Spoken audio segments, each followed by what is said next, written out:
Well, someone once described fishing as a jerk at one end of a line waiting for a jerk at the other end.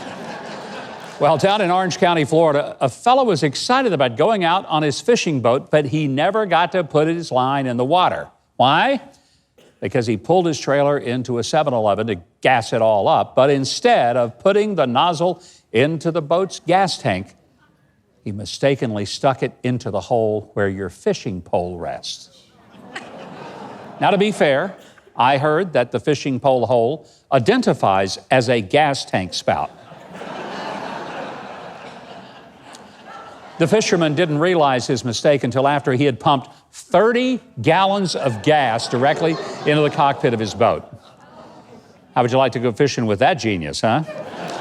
Now, if you ever wondered while watching an action movie why when a cop fires one bullet at a drug dealer's boat and it explodes, this is why.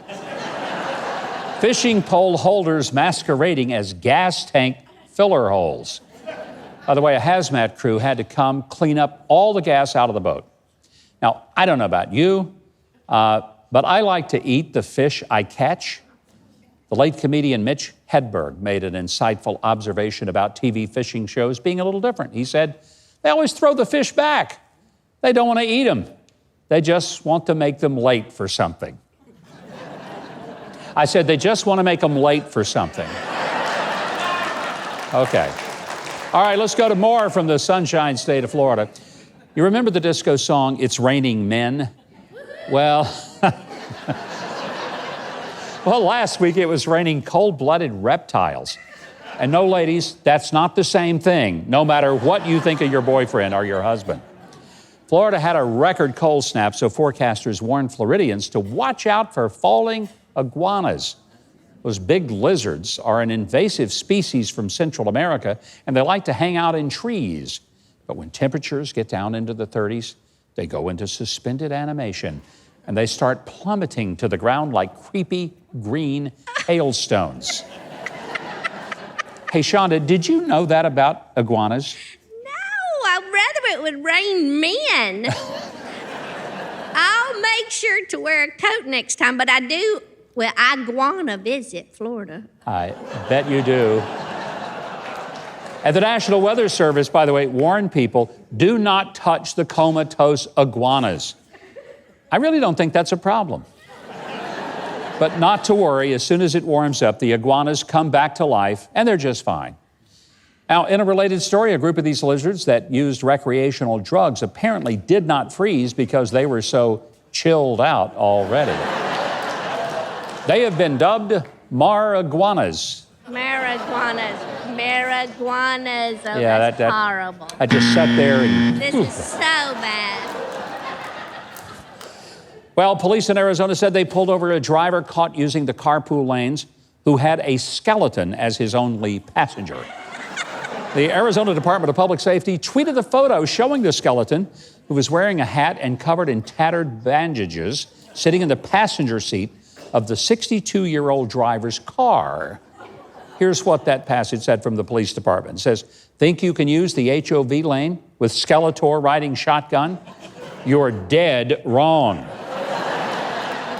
One of our motor troopers cited the 62-year-old male driver for HOV and window tint violations on SR 101 near Apache Boulevard this morning.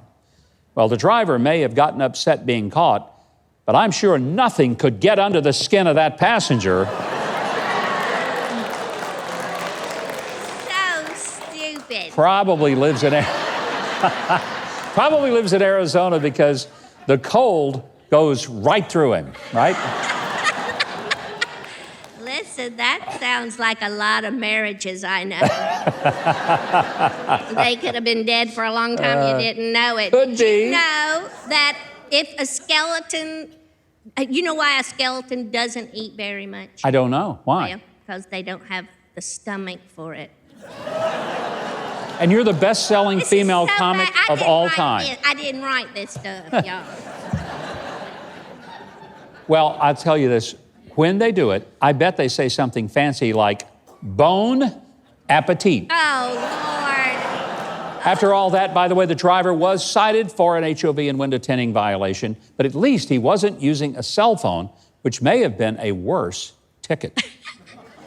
All right, Dateline, Waukesha, Wisconsin. There, a sheriff's deputy had to pull over the Oscar Mayer Wienermobile for failing to give room to another car on the road with emergency lights. Of course, he had to catch up with the Wienermobile first, but that driver put himself in a real pickle, and I'll bet the deputy gave the driver a real grilling. Help me, please. The driver got off with a verbal warning, but it could have been far worse. The sheriff's department made this social media posting. It showed a picture of the sheriff's deputy SUV parked behind the Wienermobile with the hashtags, hashtag move over, hashtag slow down, hashtag Wienermobile. So, Governor, do you know the difference between a Yankee Stadium hot dog and a Fenway Park hot dog? I don't know. Tell me. Well, a Yankee Stadium hot dog you can eat in October. Don't play Boston anytime soon. Well, Shonda, like Jay Leno once said, everyone says eating hot dogs can kill you, but how do we know it's not the buns? All right, back to our story, because the audience they're really turning on me at this point. I sure hope the deputy didn't relish the task he had, because otherwise, he's nothing but a hot dog. Well, it sounds like he was fair, and it was the driver that was being a loser instead of a wiener about things. By the way, apparently the ticket had a first name, O-S-C-A-R, and the ticket had a second name, it's M-A-Y-E-R, and that is no baloney. How's that? Now, over at the University of Liverpool in England, a library firestorm was started because a return book revealed an unusual bookmark. Here it is. And I know what you're saying right now. You Gouda brie kidding. Or perhaps, how dare that reader? What a cheesy thing to do. Put a piece of cheese as a bookmark is what they did. You know that, right? Well, after the library tweeted that a slice of processed cheese food is not a bookmark, the puns began rolling in on social media. Here's what some folks tweeted. Camembert people do this. Unbelievable. Another one. Someone's misplaced their library curds. And if they weren't reading The Great Gatsby, I'll be bitterly disappointed. You do get that, right? The Great, G-R-A-T-E, the Great, okay. I was afraid you did. Yeah. And was it inside John Steinbeck's East of Edom? Help it.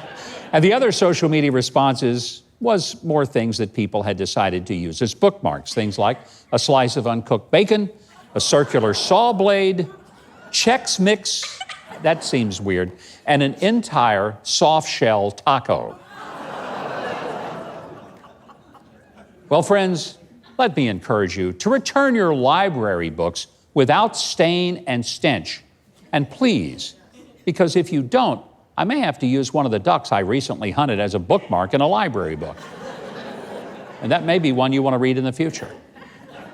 Finally tonight, a big shout out to the folks at BabylonBee.com for a great satirical piece on President Trump's Ukraine call possibly being too perfect. In the comedic story, they note that the president called it a perfect phone call and then go on to recognize the estate of Alexander Graham Bell giving the call an award, describing it as one of the best uses of the device in the history of mankind.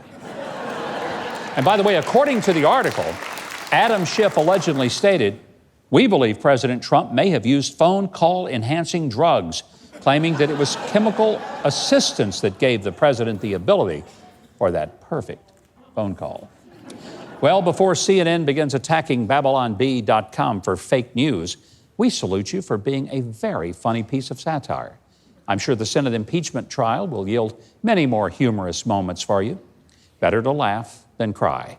And now, just like an overactive bladder, we gotta go. But always remember, we read the news.